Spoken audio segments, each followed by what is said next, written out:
Lecture de la compilation post-mortem des écrits de Ellen G. White intitulée Message choisi, volume 2, chapitre 41. Conseils au sujet de certaines situations matrimoniales. Un cas où un second mariage était légitimé. En ce qui concerne le mariage de votre fille avec J, je vois ce qui vous préoccupe.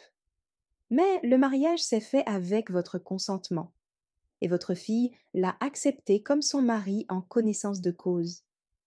Je ne vois donc pas pourquoi vous vous feriez du souci à ce propos. Votre fille aime J, et il se peut que ce mariage soit voulu de Dieu pour permettre aussi bien à J qu'à votre fille de faire une plus riche expérience et de combler leurs lacunes. Du moment que votre fille s'est engagée avec J dans les liens du mariage, rompre cet engagement ne saurait être une chose juste. Elle ne peut pas maintenant se soustraire à ses obligations. Je suis personnellement au courant de ses relations avec sa première femme. J aimait K plus qu'elle ne méritait. Il a tout fait pour l'aider et pour la retenir auprès de lui. Il n'aurait pu mieux faire. Je l'ai supplié, m'efforçant de lui montrer combien sa conduite était déraisonnable. Et je lui ai demandé de ne pas solliciter un divorce. Mais elle était bien décidée à suivre son caprice avec obstination. Aussi longtemps qu'elle resta auprès de lui, elle chercha à lui subtiliser autant d'argent que possible, sans lui témoigner l'amabilité dont une femme devrait faire preuve à l'égard de son mari. J n'a pas répudié sa femme. C'est elle qui l'a quittée pour épouser un autre homme. Je ne vois rien dans l'Écriture qui l'empêche de se remarier selon le Seigneur. Il a droit à l'affection d'une femme. Je ne vois pas la nécessité de troubler cette union. C'est une chose grave de séparer un homme de sa femme. Aucun texte scripturaire n'autorise une telle démarche dans ce cas particulier. Ce n'est pas lui qui l'a quittée, c'est elle qui l'a quitté. Il ne s'est remarié qu'après qu'elle eut obtenu son divorce. Quand K s'est séparé de J par le divorce, il a beaucoup souffert, et il ne s'est remarié qu'après qu'elle s'était remariée. Je suis certaine que celle qu'il a choisie peut être une aide réelle pour lui, et que lui peut être une aide pour elle. Je ne vois rien dans la parole de Dieu qui exige qu'elle se sépare de lui. Je m'exprime en toute liberté puisque vous avez demandé mon avis.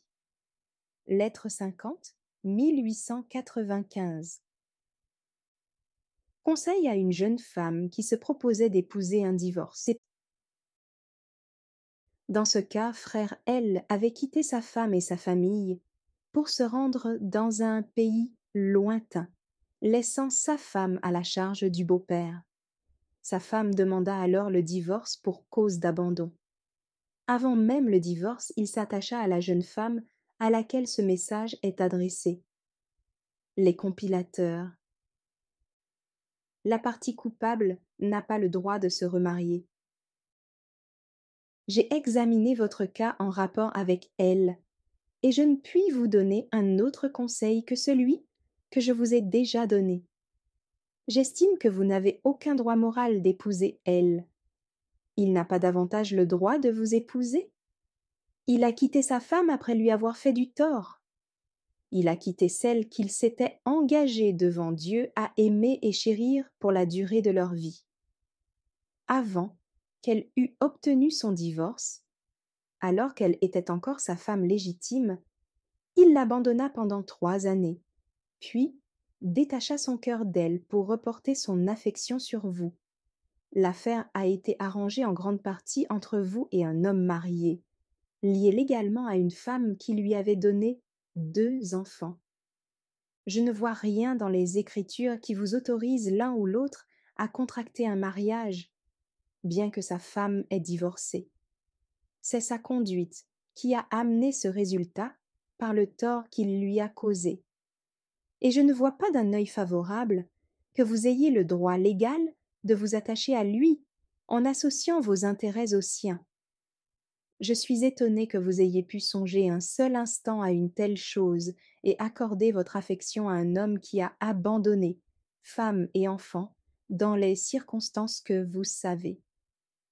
Je vous conseille de soumettre vos pensées et vos plans à ce sujet à nos frères responsables, afin de recevoir leurs conseils.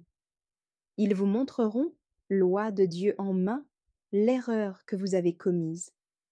L'intention de vous marier constitue déjà une transgression de la loi. Vous auriez dû repousser cette pensée dès sa première apparition. Lettre 14, 1895. Rien ne peut être amélioré par l'abandon de la femme actuelle. Conseil donné en réponse à un père qui cherchait à rompre le mariage de son fils. Mariage contracté depuis longtemps avec une seconde femme, et cela parce que, bien des années auparavant, sans raison biblique, il avait divorcé d'avec sa première femme pour contracter légalement un second mariage. Les compilateurs. Je viens de lire votre lettre concernant monsieur. Je vois les choses comme vous, et la conduite du père de M me semble cruelle et méchante. Je dis que le cas de M n'a rien à gagner par l'abandon de la femme actuelle. Cela n'arrangerait rien d'aller vers l'autre femme en question. La conduite du père me paraît étrange, et telle qu'il n'aura guère de satisfaction à en rendre compte au jour de Dieu. Il faut qu'il se repente devant Dieu de l'esprit qu'il a manifesté et de ses agissements. Le mieux qu'il puisse faire est de cesser d'attiser le conflit. Que le père et le frère s'occupent de leurs propres affaires. Ils ont tous deux besoin de la puissance transformatrice de Dieu. Puisse le Seigneur aider ces pauvres âmes à enlever les taches qui souillent leur caractère, à se repentir de leurs fautes et à remettre M entre les mains du Seigneur. Je suis fort peinée pour cet homme. Il s'est conduit de telle manière qu'il est inutile de vouloir s'occuper de son affaire, qui se complique de plus en plus. Le Seigneur comprend la situation. Si M se donne la peine de le chercher de tout son cœur, il le trouvera.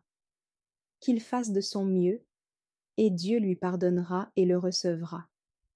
Qu'il est bon de savoir que nous avons quelqu'un qui sait tout et qui comprend, toujours prêt à secourir, même le plus misérable.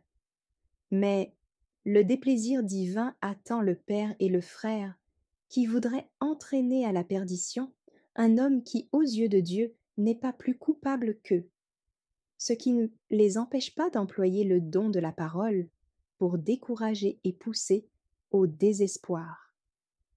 M peut mettre en Dieu son espoir et le servir de son mieux en toute humilité, jetant son âme impuissante aux pieds de celui qui a porté nos péchés.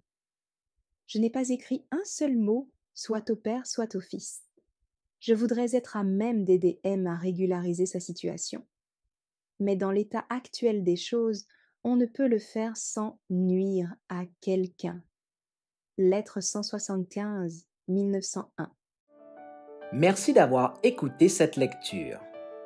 Si vous avez des questions ou des remarques sur le thème abordé, n'hésitez pas à les partager dans les commentaires et notre équipe ne manquera pas de les considérer.